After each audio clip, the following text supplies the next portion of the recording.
हमारे सुंदर सुंदर विद्यार्थियों, चैप्टर नंबर 5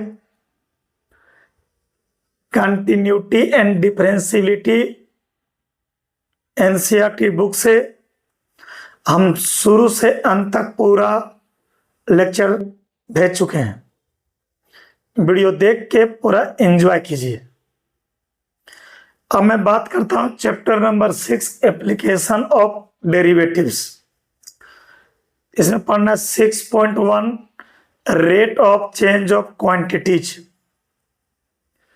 6.2 में इंक्रीजिंग एंड डिक्रीजिंग फंक्शंस, 6.3 में टेंजेंट्स एंड नॉर्मल्स जो कि हटा दिया है सिलेबस से, 6.4 अप्रोक्सीमेशंस वो भी हटा दिया है सिलेबस से, 6.5 मैक्सिमम मिनिमा और आने दिया है।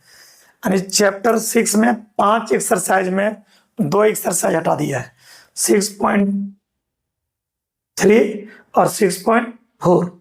तो 3 एक्सरसाइज मन लगा के पढ़ाएंगे। पहले rate of change of quantities पढ़ाएंगे 6.1, 5 लेक्चर। उसके बाद आएंगे 6.2 में इंक्रीजिंग डिक्रीजिंग। उसके बाद आएंगे 6.5 में मैक्सिमम मिनिमा, 6.3 और 4 हटा दिया है।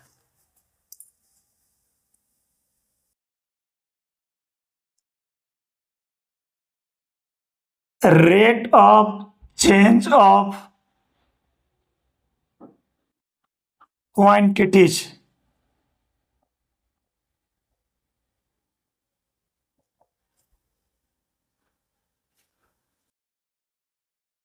Rate of change of area को बोलेंगे डीए बाई डी टी। जब किसी की रिस्पेक्ट में नहीं कहे तो टाइम की रिस्पेक्ट में, दिमाग में रखिएगा। Rate of change of volume को क्या कहेंगे? DV by D T. Area क्या है? क्वांटिटी है। वॉल्यूम क्या है? क्वांटिटी है। तो वही पढ़ना, rate of change of quantities. Rate of change of X D x by D T. Rate of change of Y D Y by D T. Rate of change of radius D R by D T. Change मतलब increase या तो decrease, change मतलब increase या तो decrease को कहेगा area increasing. Area increasing को बोलेंगे d a by D t, इन इसका वैल्यू पॉजिटिव आएगा। Area decreasing d a by D t लिखेंगे, इन इसका वैल्यू नेगेटिव आएगा। Volume increasing d v by D t लिखेंगे, इन इसका वैल्यू पॉजिटिव आएगा। Volume decreasing d v by D t negative आएगा। तो समझिएगा,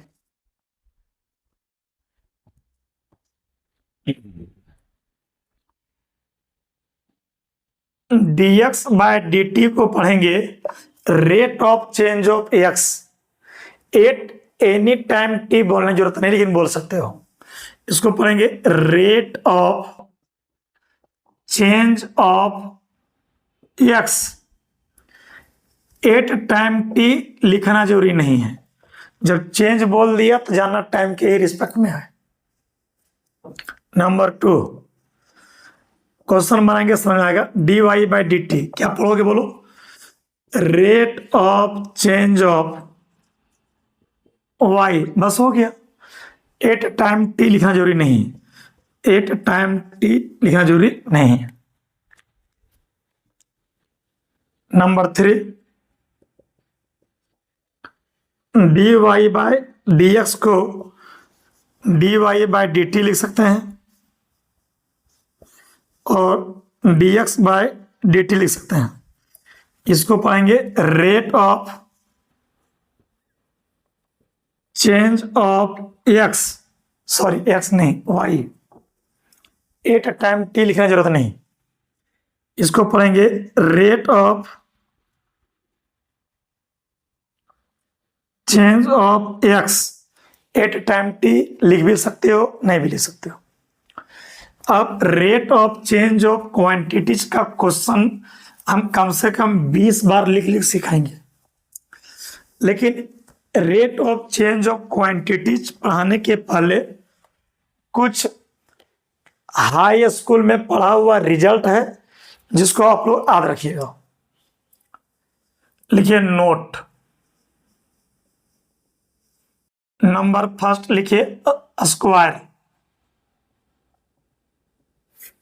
स्क्वायर मतलब वर्ग, स्क्वायर मतलब वर्ग। इसमें तीनों चारों साइड इक्वल होगा। और ये फिगर जो है प्लेन पर है, तो जो प्लेन पर रहेगा उसका नाम है 2D, और जो प्लेन से ऊपर हो जाए उसका नाम है 3D। तो ये फिगर है 2D। तो स्क्वायर मतलब वर्ग, एक्स एक्स एक्स एक्स हुआ। तो इसका एरिया का मैं बात करूं तो एरिया होगा लंबाई गुने चौड़ाई, X into x, x square हुआ। क्षेत्रफल पेरीमीटर, पेरीमीटर। परिमाप this plus this plus this plus this, 4x होगा। इसमें वॉल्यूम नहीं होगा, वॉल्यूम के लिए हाइट चाहिए। तो बात इसमें लंबाई है चौड़ाई है, हाइट तो नहीं है। ऊंचाई रहेगा तब हाइट निकलेगा, नहीं ऊंचाई रहेगा तब निकलेगा कौन सी, वॉल्यूम। इसमें वॉल्यूम नहीं होता है, शून्य होता है। वॉल्यूम लंबाई गुने चौड़ाई गुने ऊंचाई, इसमें ऊंचाई जीरो है तो वॉल्यूम होगा ही नहीं, जीरो होगा। वॉल्यूम किस में होता है, 3D में। तो ये फिगर प्लेन पर है, ये 2D है, 2D में वॉल्यूम नहीं होता है। हाँ, फिगर प्लेन से ऊपर उठ जाएगा, जैसे स्फेयर गोला, तो गोला जो है रखिएगा प्लेन पर तो ऊपर उठ जाएगा, तो वो है 3D। घन क्यूब यहाँ रखिएगा ऊपर उठ जाएगा, उसका नाम क्या है, बोलिए, 3D। तो 2D जो प्लेन पर फिगर बनता है उसका नाम है 2D, और जो प्लेन से ऊपर उठ जाए उसका नाम है 3D। अब नंबर लिखिए 2, 1 के बाद 2। रेक्टेंगल,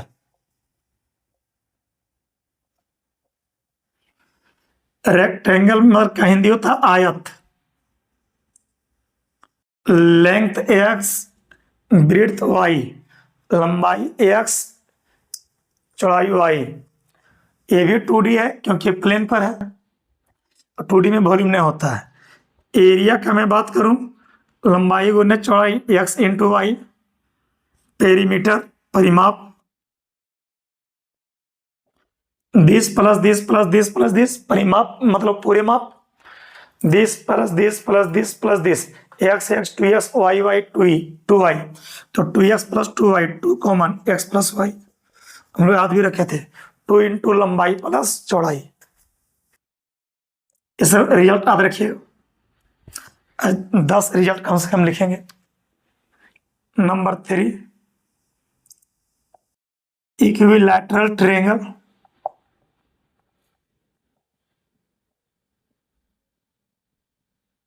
इक्विलैटरल का हिंदी होता है समबाहु, जिसका तीनों भी भुजा बराबर है। इक्विलैटरल का हिंदी होता है समबाहु जिसका तीनों भुजा बराबर हो। इसका एरिया याद रखिएगा, √3/4 इंटू एक्स स्क्वायर। सब हाई स्कूल में पढ़े थे आप लोग।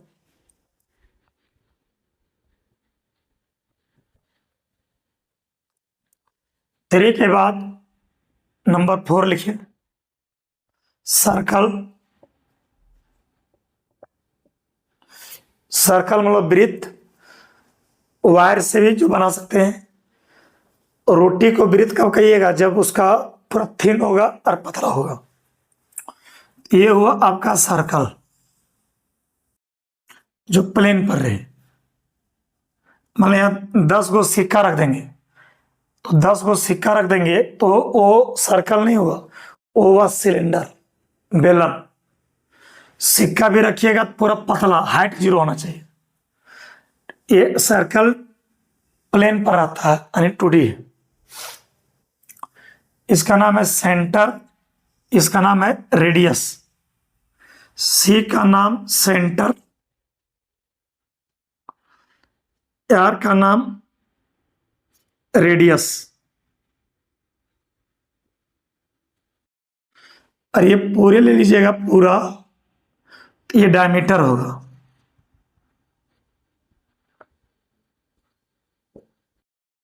और डायमीटर जो होता है वो रेडियस का डबल होता है। इसमें याद रखिएगा एरिया का सूत्र पाई आर स्क्वायर, और एक होता है सरकमफेरेंस।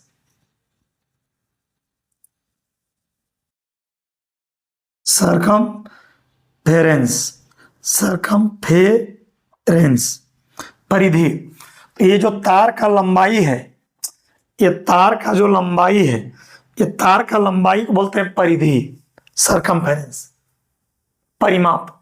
ये तार का जो लंबाई है उसे नाम है सरकमफेरेंस। और हाई स्कूल में याद किए थे 2 पाई आर, 2 पाई आर।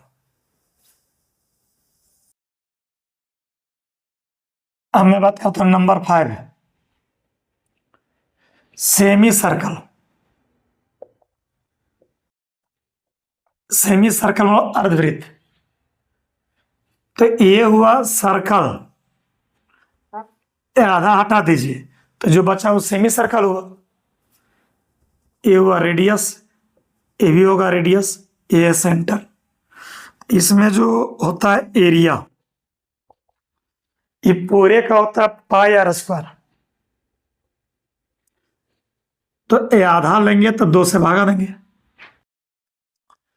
अभी पूरे तार का लंबाई का नाम है सरकमफेरेंस। तो इसका सरकमफेरेंस जो होगा ये पूरा होता है 2 पाई आर, आधा लेंगे तो कितना होगा पाई आर। याद रखिएगा सब चीज।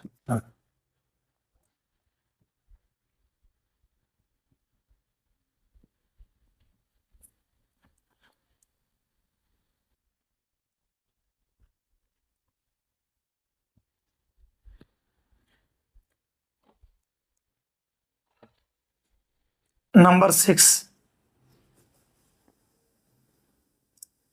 नंबर 6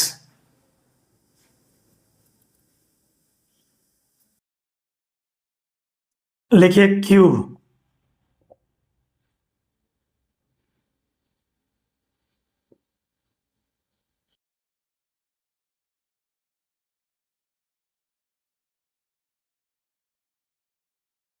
इसको बोलते हैं एज, इसको बोलते हैं एज। साइड भी बोल सकते हो इसको। बताओ ये प्लेन पर है कि प्लेन से ऊपर उठ गया है? प्लेन से ऊपर उठ गया है। ये फिगर 3D है, और 3D में एरिया नहीं सरफेस एरिया बोलते हैं, है ना। इसे ये थोड़ा सा ऊपर उठ गया तो ये आपका 3D में आ गया। तो जो प्लेन पर रखने पर प्लेन से ऊपर उठ जाए उसका नाम क्या है? 3D। और 3D में ये एरिया नहीं सरफेस एरिया बोलते हैं, सरफेस एरिया। और इसमें वॉल्यूम होता है क्योंकि लंबाई भी होता है, चौड़ाई भी, ऊंचाई भी। 3D में होता है आपका वॉल्यूम। तो मैं बात करूंगा सरफेस एरिया का। 3D में सरफेस एरिया बोला जाता है और 2D में एरिया बोला जाता है। तो देखो नीचे स्क्वायर है, ऊपर भी स्क्वायर, इधर भी स्क्वायर, इधर भी स्क्वायर, इधर भी स्क्वायर, उधर भी स्क्वायर। तो ये लूडो गोटी में के का स्क्वायर होता है 6 गो। तो एक स्क्वायर का होता है एक्स स्क्वायर, तो 6 का कितना होगा? 6x square. मैं बात करूंगा वॉल्यूम का। तो वॉल्यूम होता है लंबाई गुने चौड़ाई गुने ऊंचाई। लंबाई x, चौड़ाई x, लंबाई x, चौड़ाई x और ऊंचाई भी x। तो ये हो जाएगा x3। नोट कर लीजिए।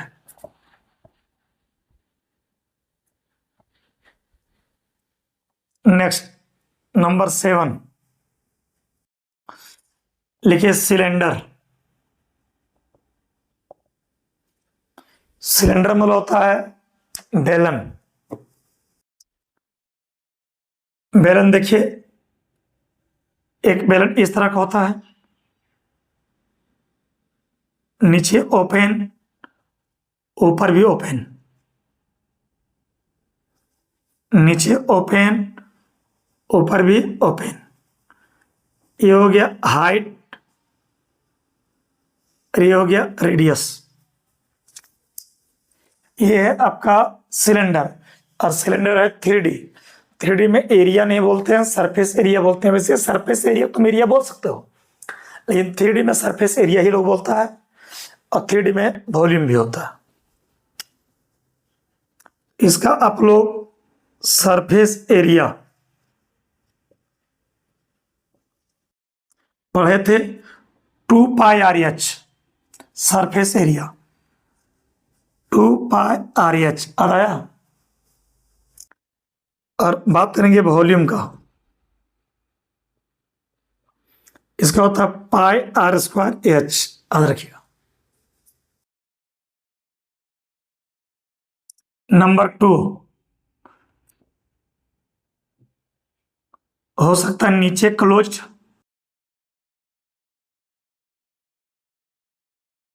और ऊपर ओपन। नीचे क्लोज, ऊपर ओपन। ये हुआ रेडियस और ये हुआ हाइट। तो ये नीचे जो क्लोज हुआ है वो सर्कल से क्लोज किए हैं, बंद किए हैं, ओपन और खुला। तो मैं बात करूंगा सरफेस एरिया। तो ये सरफेस एरिया इधर भी हो गया और नीचे भी हो गया।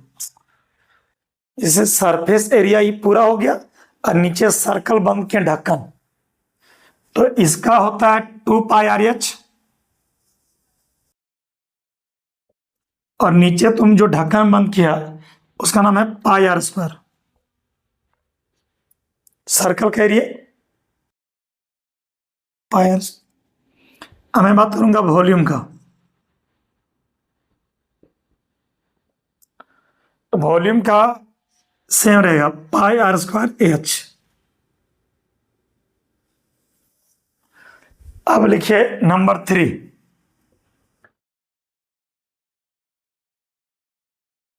नीचे क्लोज्ड, ऊपर भी closed, height H, radius R।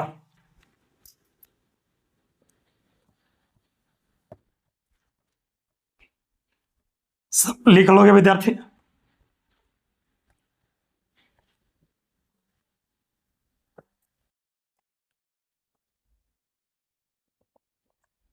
इसमें सरफेस एरिया का मैं बात करूं, इसका होगा 2πRH। नीचे सर्कल, ऊपर सर्कल, दो सर्कल, ये 2πRH हो गया और 2πr² होगा। πr² और πr², 2πr²। तो 2πr कॉमन आएगा, तो 2πr कॉमन बचेगा। H प्लस R बोलो चाहे R प्लस H बोलो। तो ये सरफेस एरिया इधर वाला भी, नीचे भी, ऊपर भी, पूरा पूरा कंप्लीट, इसको बोलते हैं टोटल सरफेस एरिया, संपूर्ण पृष्ठीय क्षेत्रफल। स्कूल में याद किए थे 2πr × R + H, इसी बोलते हैं टोटल सरफेस एरिया, संपूर्ण पृष्ठीय क्षेत्रफल। एक होता है वॉल्यूम, और वॉल्यूम का जानते हैं आप लोग πr²H।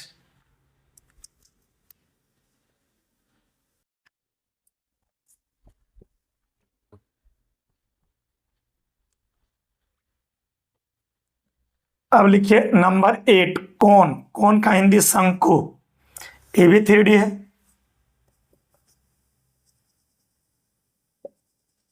नीचे ओपन है, इसका नाम AH, AL और ये वाला R। तो मैं बात करूंगा सरफेस एरिया का। तो सरफेस एरिया जानिए रहे हम लोग, πr/L याद किए थे स्कूल में। L इसको बोलते हैं। वॉल्यूम भी याद किए होंगे, 1/3 πr²H, याद रखिएगा।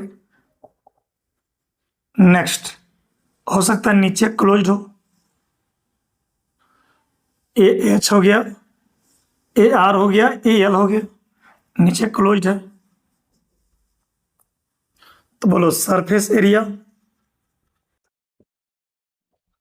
इसका क्या होगा, पाई आर एल, और नीचे बंद किया circle, pi are square, pi R common हो गया तो एल प्लस आर बोलो, चाहे आर प्लस एल बोलो। तो सरफेस एरिया इधर भी और नीचे भी बंद है, इसको बोलते हैं संपूर्ण पृष्ठीय क्षेत्रफल, pi r into r plus l. याद किए थे आपको। वॉल्यूम सेम रहेगा, 1/3 pi are square h, volume रहेगा सेम, नोट कर लीजिएगा।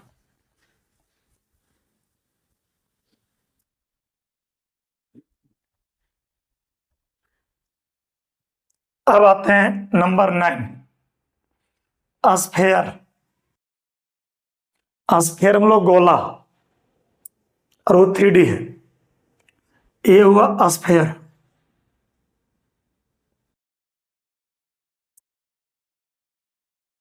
प्लेन से ऊपर उठ गया, ये 3D हुआ। जो चीज प्लेन पर रह जाए उसका नाम 2D, प्लेन से उठ जाए उसका नाम 3D। और 3D में एरिया बोलते हैं सरफेस एरिया, और इसमें वॉल्यूम होता है। तो सरफेस एरिया की मैं बात करूं,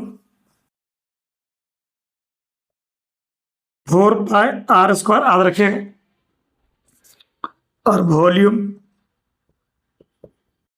4/3 pi R cube. Last, semi sphere. Semi मतलब आधा, जैसे ये पूरा स्फेयर है, आधा लीजिएगा।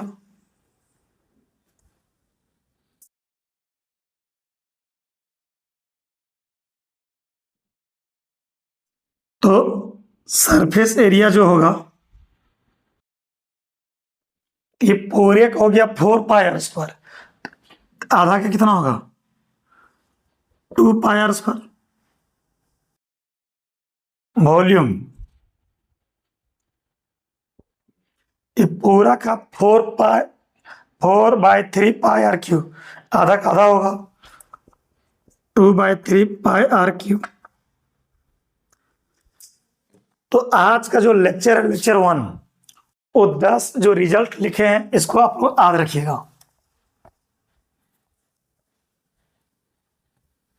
10 जो रिजल्ट लिखे हैं वो रिजल्ट को क्या रखिएगा, याद।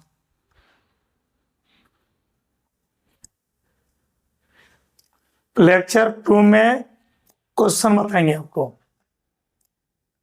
समझ में पूरा आएगा। लेक्चर 1 था सिर्फ 10 फॉर्मूला, उसको लिख लीजिए और आप कर लीजिएगा, ठीक है।